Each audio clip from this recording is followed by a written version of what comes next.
მეგობრებო, თქვენ არიცით დღეს რეები გადამხდა თავზე და ამასთან დაკავშირებით კიდე ბიბლიოთეკაში და სანამ ბიბლიოთეკაში შევიდოდი, ეხლა რა მოხდა. მე ვიდეოსაც დაგიდებთ. შემხდა ერთი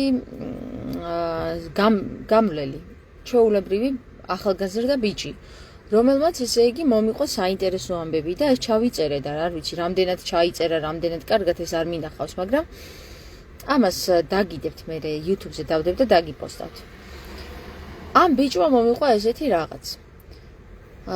დავჯექით პატარა სამებასთან იქ ბიბლიოთეკის დაბლა რო არის და თურმე ეს ბიჭიც აქ მონათლა ამ ეკლესიაში და მეც აქ მოვინათლე ამ ეკლესიაში და ჩამოვარდა საუბარი იქ დევს ერთი ქვა, რომელზეც არის ამირანი მიჯაჭული ამირანი გამოკვეთილი ამ ქვაზე.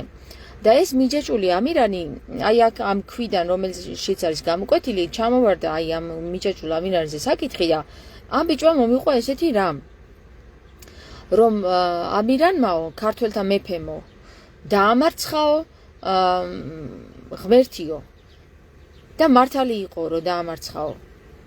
შეებრძოლაო ღმერთსო და მართალი იყო, რომ შეებრძოლაო, იმიტომ რომ ის ღმერთიო იყო სატანაო.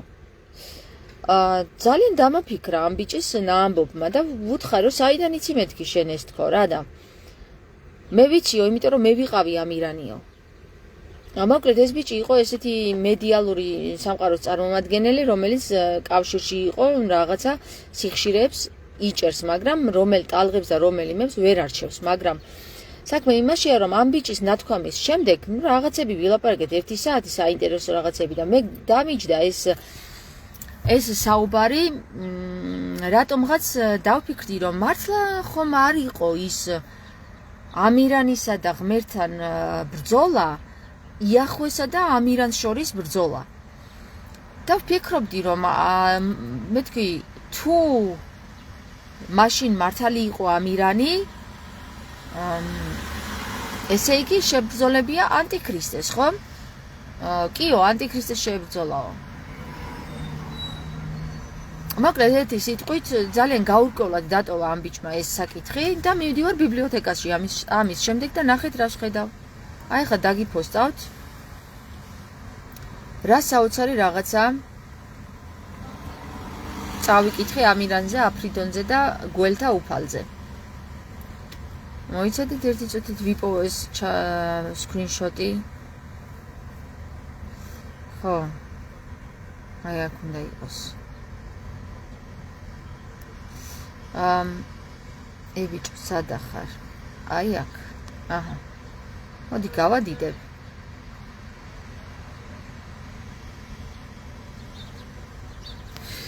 ნახეთ.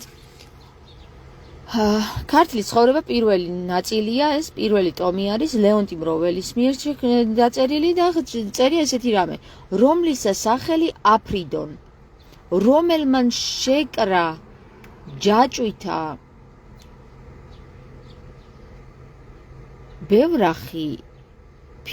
ბევრახიფი, აი ესე ერქვა ამირანს თურმე, ბევრახიფი, გველთა უფალი და დააბა მთასა ზედა, რომელ არს კაცც შეუვალიო.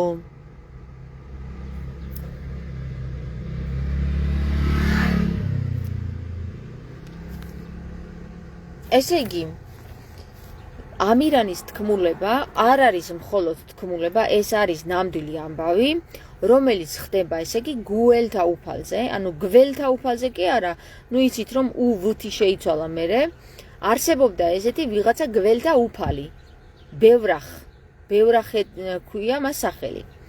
და არსებობდა აფრიდონი, რომელიც შეებრძოლა ამ ბევრახს, გველთა უფალს და დააბა კავკასიის მიუვალ კლდეზე. თქვენ რას ფიქრობთ, ეს დამთხვევაა?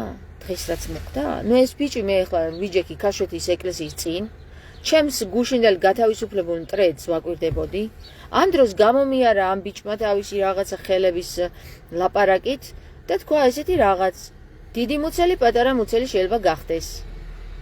გავხედე და მე თქვი რა საინტერესო რაღაც თქვა, ხო? და ამ ბიჭმა წყალი დალია იქვე და შემომხედა და მეც ვუყურებ ამის და თან მეუბნება მიცანიო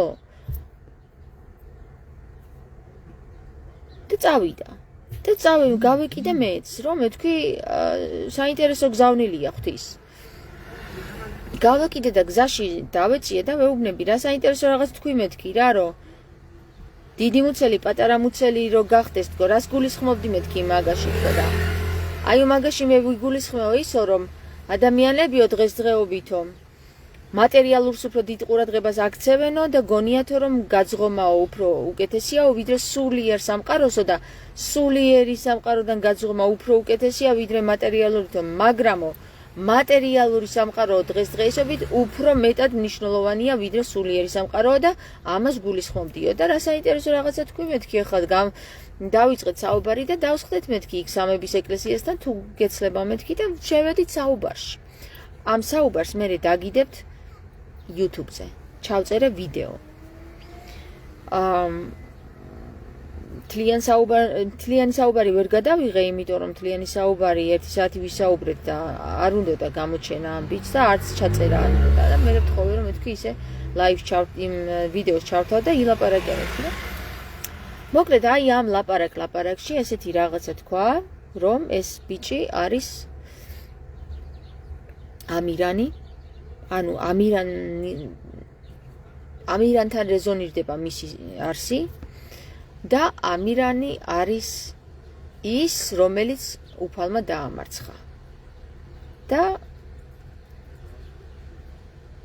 მასში იყო გაორება, იმიტომ რომ ერთ მხრივ ქრისტეს ადიდებდა, მეორე მხრივ კი ქრისტეზე ამბობდა ანტიქრისტე, სატანა არისო. და ვუთხარი რომ მეთქი რაღაცნაირად ორივე მხარია შენში თქო რა და ორივე კი არ არისო, ლეგიონი არისო ჩემშიო. ხო და მეთქი შევხედე და იცი მეთქი რომ მეთქი ლეგიონის განკურნება შეუძლია მეთქი ქრისტეს თქო და კი შეუძლიაო ლეგიონის განკურნებაო, მაგრამ მე არ მინდაო რომ განვიკურნოო. ხო მეთქი მაშინ ქრისტე ნების გარეშე არაფერს არ აკეთებს მეთქი და შენ როცა მიხვალ მეთქი მაგ საფეხურზე მეთქი რომ მოგინდება ლეგიონისგან განკურნება თქო შეგიძლია განიკურნო თქო ეგ ვიციო მეო მაგრამ მე არ მინდაო მე რომ განვიკურნო ლეგიონიდანო მაშინო მეო არაფერს ვეღარ გავაკეთებო დავწვევიო და ვიწვევი ესეო ლეშივითო და ნუ დღეს ვესაუბრე ლეგიონს მეგობრებო რომ იცოდეთ რა მათ შორის ვისშიც იყო ეს ლეგიონი შესული ეს იყო ლაშა სახელად ლაშა რომელიც ისევ და ისევ თავის თავზე იძახდა ეგ მაშინო ლაშას კითხეო შენ მეთქი რა ქვია მე ლაშა მქვიაო ხო და მაშინ ლაშას ვეკითხები მეთქი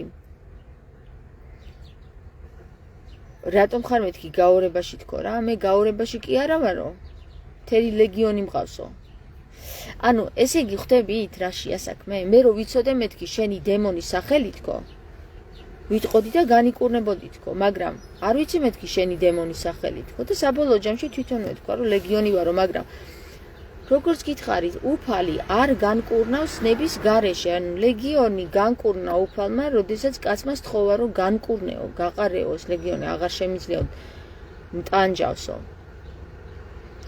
და განკურნავს ქრისტე მაგრამ თუ ამ კაცის ნება არ იქნებოდა ქრისტე არ ჩაერეოდა ამ საკითხში ეხლა რა ხდება აი ამ პიროვნებამ რომელშიც იყო შესული ლეგიონი მესაუბრა რომ ამირანი არის გველთა მეფე პირდაპირ მითხრა და მე აგერ ქართლის ცხოვრებაც დავიმტკიცა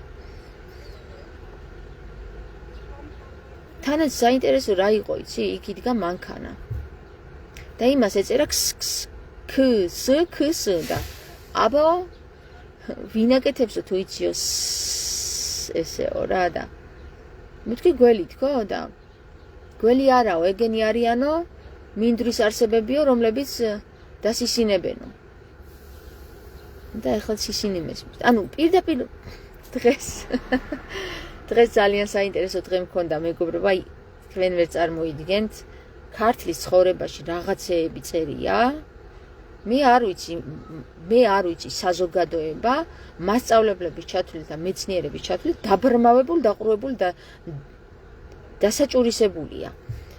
ეხლა მე თუ წავიკითხე ქართლის ცხოვრება და იქ ამოვიკითხე ჰურიას ტანები ვინები იყვნენ, რომ მცხეთის ადგილზე ზიან და მცხეთის ადგილზე იყვნენ და ჰური იყო მცხეთაში. მე არ ვიცი, ძალიან ჭკვიანი ვარ, ესე იგი ყველაზე. რატო ეს არავინ არ თქვა აქამდე? რატო ეს სკოლაში არ ისწავლება? რატო ამაზე მასწავლებლები არ საუბრობენ? რატომ არ საუბრობენ ამაზე მედიაში? რატომ არ საუბრობენ ამაზე? რატომ? და აი იმ ჯოჯუა სერაფიმეს, რომელიც აპროგრამებს ყველა თავის მრევლში მყოფს, რომ ბიბლიის მიხედვით სარგებლობენ თურმე და იერუსალიმში იყო ის ჯვარცმა. უნდა ჩასტენო პირში. აი, ქართლის ცხოვრება აიღო და პირში ჩათხარო, აი ესე რა, უკაცრავად.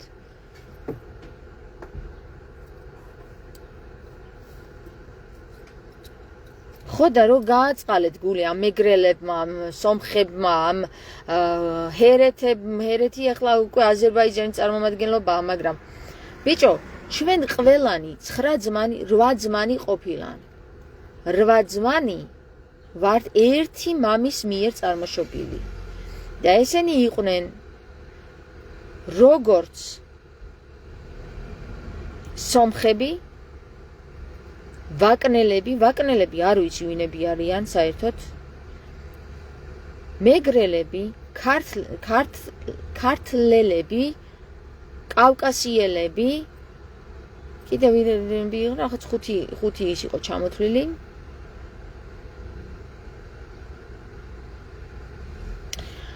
ხო და 5 წარმოშობა იყო ჩამოთვლილი და ამ 5 წარმოშობას კიდე თავიანთი წარმოშობები აქვს, პატარა შტამებად არიან დაყოფილი იმათი ძმები და ისინი და ერთ-ერთი იყო ჰური, ერთ-ერთი იყო აი ეს აფრიდონი, ერთ-ერთი იყო ყველაფერი ხდება კავკასიის ტერიტორიაზე. ხალხო, აი კავკასიის ტერიტორიაზე სად აღწერილი არის. ნახეთ როგორ, ესე იგი ჩრდილოეთიდან კავკასია არის საზღვრადო,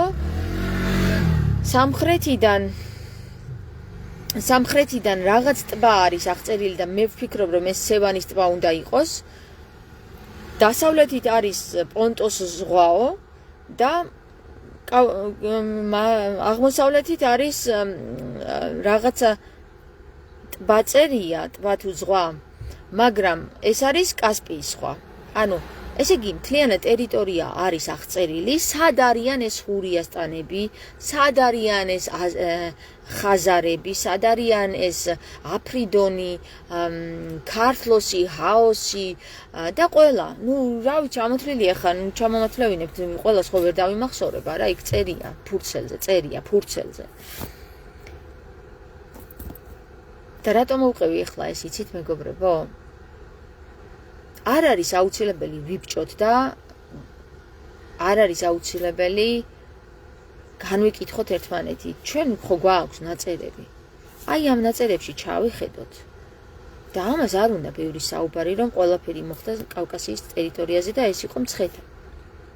იქ კიდე აღწერილი არის მცირე ალაზნისა და ტკვრის შენაერთი, სადაც არის, ეს არის აზერის ტერიტორია დღევანდელი. თუმცა მაშინ იყო ჰერეთი.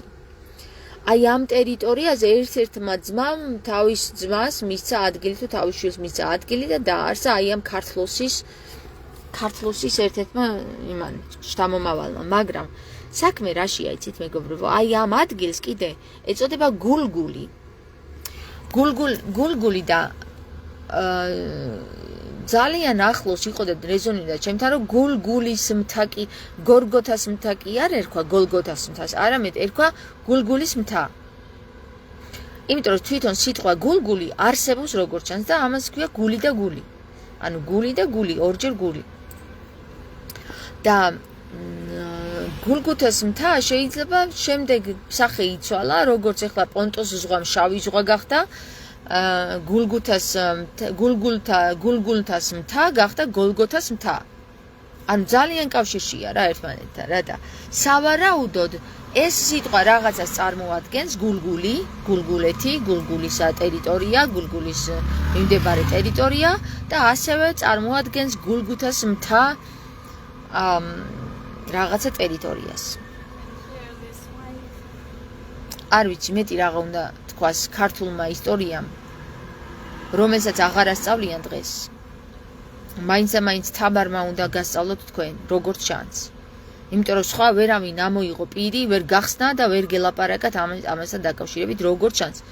ან ვინც გახსნა პირი, ის დაიჭირეს და დაატყვევეს, ან საგიჟეთში ჩასვეს, ან რაღაცა უქნეს. ამიტომ არის ალბათ ნათქვამი, რომ ამ ქალს ვერ დამალავენო და ვერ დამალავთ. მადლობა უფალს. ესე იგი, აფრიდონი ყოფილა ის ღმერთი, რომელმაც ამირანი დაამარცხა და მიაჯაჭვა კავკასიის მთებზე და კავკასიის მთებზე რო არის მიჯაჭვული ამირანი, რა უნდა ქნას მან?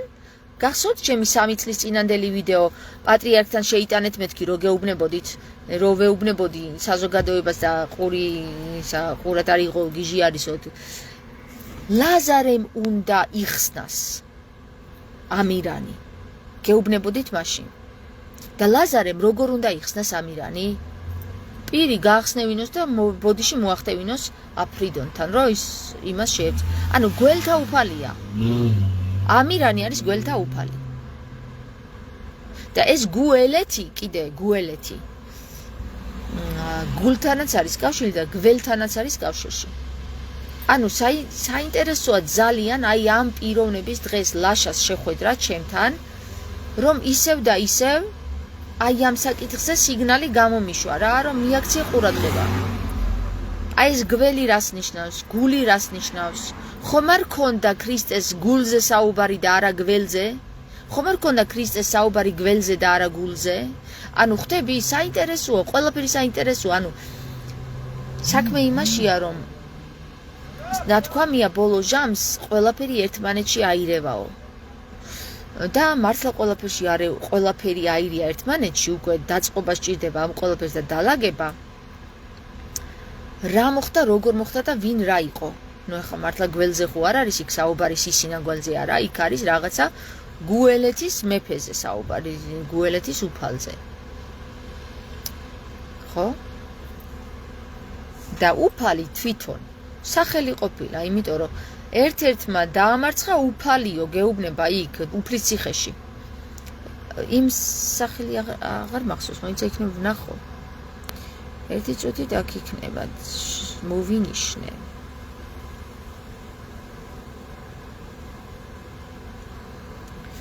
ეს ხო არ არის? ხო, აი. ესე იგი, ხოლო ვითარცა მოვიდა მცხეთოს, ძე ქართლოსისი შთავარ და შურის შორის შვილთა ქართლოსისთა.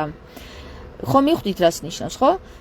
იწყეს ბრძოლა და ხდომად ურთიერთას. რამე თუ უფლოს, ეს არის სახელი, ერთ-ერთი შვილის სახელი უფლოს. ძეთა ცხეთოსისასა არა ერჩდეს, არც სადოდეს უფლად, რომელიც დატყვევებულ იყო ლოსიანთა. იწყეს ბრძოლა და ხდომად ურთიერთას და განაგრძელეს მათ შორის ბრძოლა, რომელჟამსამე აღდგან მათგან ორნი ნათესავნი, ერთსა ზედა და სხვანი შეეწიოდიან რომელნიმე მას და რომელნიმე ყვალაც სხვანი აღდგეს ერთმანეთსა ზედა და სხვანთა შეეწიოდით. ანუ ხვდებით ხო რაშია საქმე? აქ არის უფლის ციხესთან საქმე. ესე იგი, თვითონ ეს ციხე ეკუთვნოდა უფლოს. ანუ უფლოსი არის ხო დედა? კექსი? კექსი არ მithქვია დღეს რომ მომიტანდი. მაგრამ ჩაჭუქა. უნიკან. Ja, მაინც ახატე. გავიგოთ ყველაფერი მეგობრებო, ქართველებმა ხო უნდა ვიცოდეთ ვიღაც. წავედი ახლა გაკოცეთ. დედა შენ ქვის